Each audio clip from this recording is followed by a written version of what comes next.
Esta é a selva mais insólita da Terra, o lar de algumas das criaturas mais peculiares da Amazônia. Este macaco calvo ou ácari branco só se encontra aqui.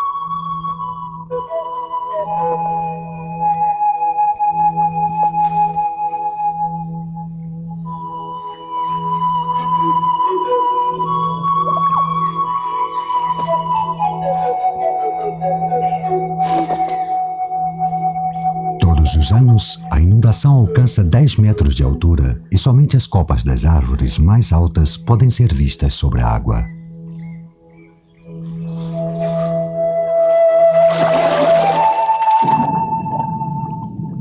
O extraordinário arauana, um peixe cujo nome significa macaco d'água, é capaz de saltar até 2 metros para capturar insetos entre os galhos.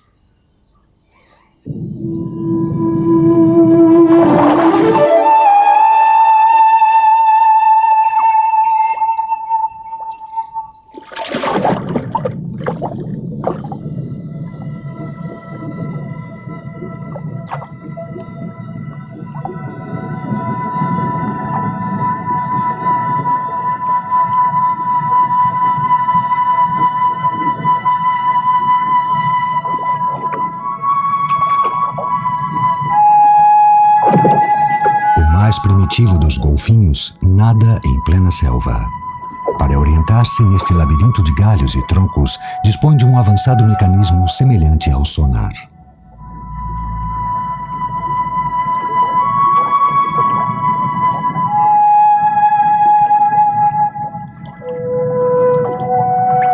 Um mundo mágico submerso que é ao mesmo tempo rio e selva.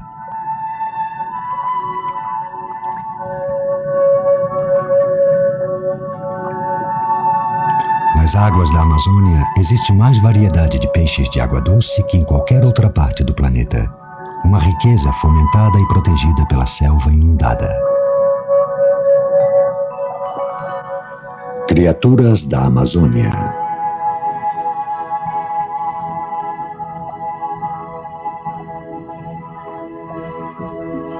É um mundo extraordinário e complexo onde a riqueza da vida da selva se combina com a do rio.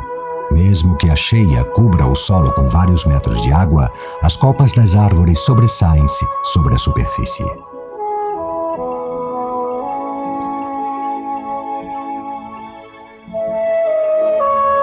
Centenas de quilômetros de terreno se inundam todos os anos por causa dos transbordamentos dos rios. As chuvas sazonais que caem sobre a bacia amazônica fazem com que os rios saiam de seus leitos e alaguem uma extensão similar à das Ilhas Britânicas. Nesta zona se encontra a selva inundada.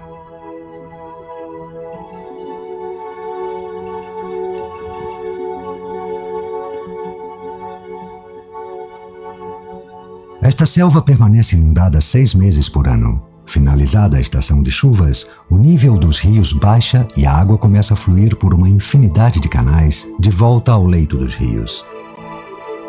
Esta radical transformação sazonal obriga os habitantes da selva a adaptarem-se a condições muito variáveis. As mudanças sazonais no nível da água determinam o comportamento dos peixes. À medida que a selva se seca, estes formam grandes cardumes em busca dos leitos dos rios. Durante as cheias, com a selva inundada, a maioria dos peixes cresce e engorda rapidamente. Quando estes fogem em direção aos rios, uma vez finalizada a temporada das chuvas, são atacados por seus inimigos. Um dos predadores mais ativos nos leitos dos rios é o golfinho tucuxi, ou golfinho do Amazonas. Diferentemente do boto, o tucuxi tem grandes dificuldades de se orientar no complexo labirinto da selva inundada e, por isso, costuma permanecer nas águas abertas dos rios e nas lagunas grandes, onde há poucos obstáculos. Quando as águas baixam, o ágil tucuxi tem a oportunidade de realizar um banquete com os suculentos peixes que abandonam a selva e tentam regressar aos rios. Agora, durante a estação seca, quando os peixes se concentram nos leitos dos rios, os golfinhos ficam especialmente ativos. Seus saltos e perseguições anunciam aos pescadores a presença de cardumes.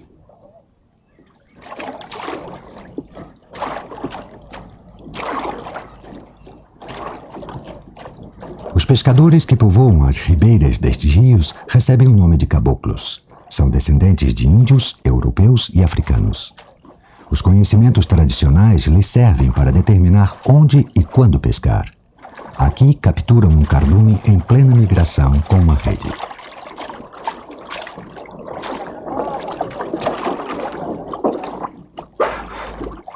Os golfinhos se aproximam para dar conta dos peixes que escapam das redes. De certo modo, estes peixes são uma recompensa, já que graças aos golfinhos, os pescadores notaram a presença do cardume. Mais que qualquer outra espécie fluvial, os golfinhos interagem com os caboclos, isto porque ambos dependem dos peixes para sobreviver. Para obter êxito, tanto os caboclos como os golfinhos devem conhecer muito bem a relação entre os peixes, a selva e o rio.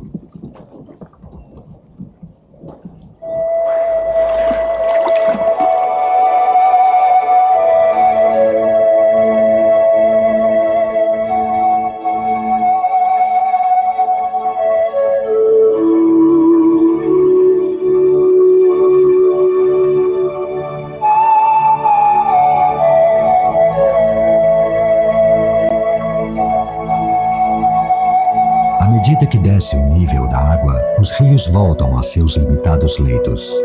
A vasta extensão de água que cobria a planície agora desaparece.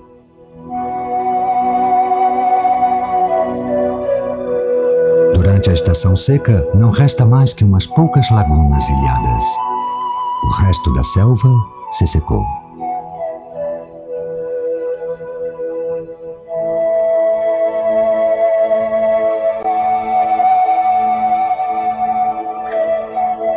Onde há pouco nadavam os peixes e remavam os pescadores, é agora uma floresta seca. O solo da selva seca é agora colonizado por vários animais. O bico de fogo constrói seu ninho no solo recém-drenado.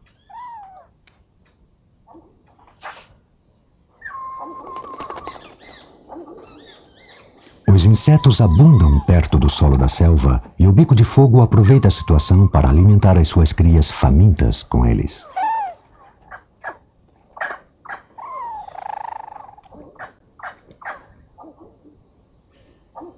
Durante a estação seca, os insetos constituem uma fonte de alimento especialmente importante para muitos dos animais que vivem nas copas das árvores. Os macacos pequenos, entre eles o tamarim imperador, devoram-os com avidez. O aspecto de folha do louva-a-Deus não basta para enganar o macaco.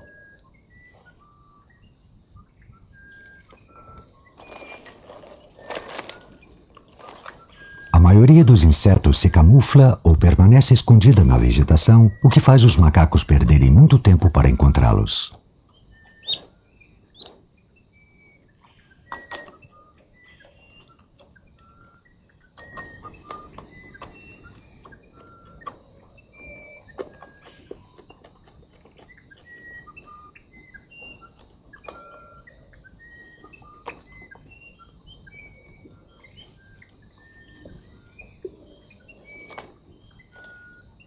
O pequenino tamarim imperador procura suas vítimas nos estratos inferiores da selva, frequentemente entre as emaranhadas plantas trepadeiras que são inacessíveis para os macacos maiores.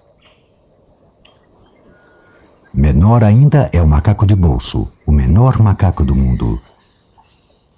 Um adulto pesa cerca de 100 gramas e o tamanho total do seu corpo não passa de 15 centímetros.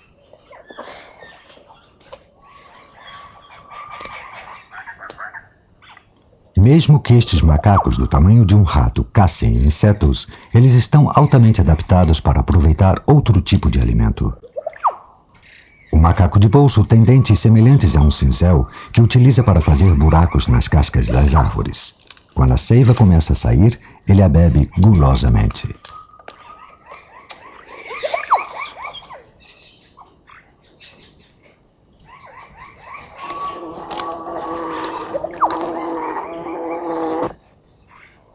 Ao contrário da maioria dos macacos, o macaco de bolso tem garras ao invés de unhas.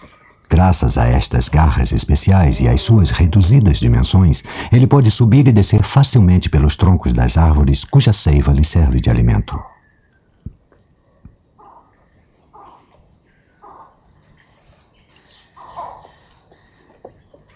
Até mesmo as poderosas raízes dos gigantes da selva, que até pouco tempo estavam submersas, proporcionam seiva a estes famintos e pequenos macacos.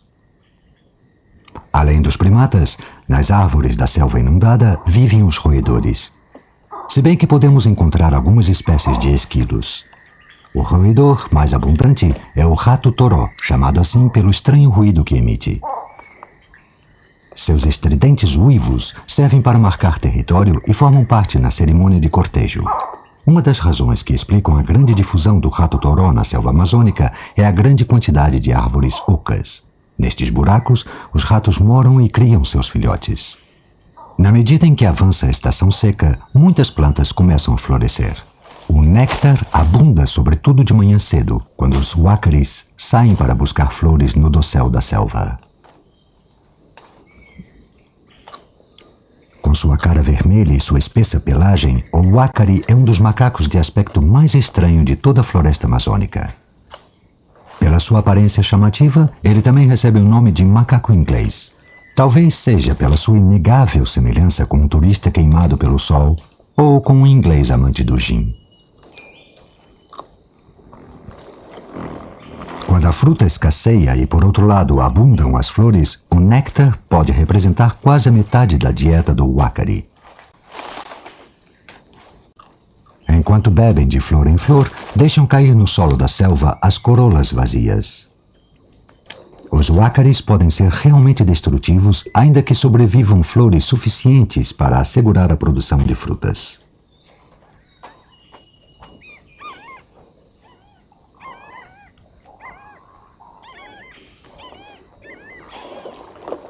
Durante a estação seca, parte da água que havia inundado a selva se encontra nas lagunas e charcos que se enchem de peixes e, portanto, atraem numerosos predadores.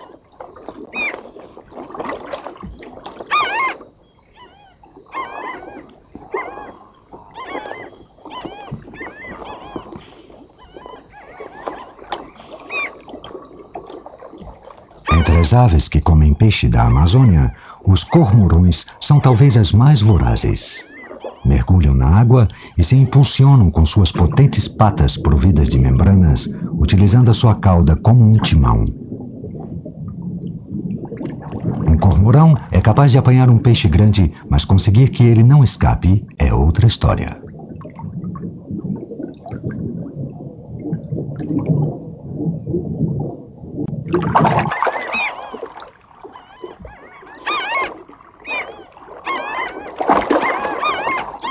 Os peixes pequenos são mais fáceis de manipular. Uma vez na superfície, o cormorão maneja sua presa para poder engoli-la, começando pela cabeça.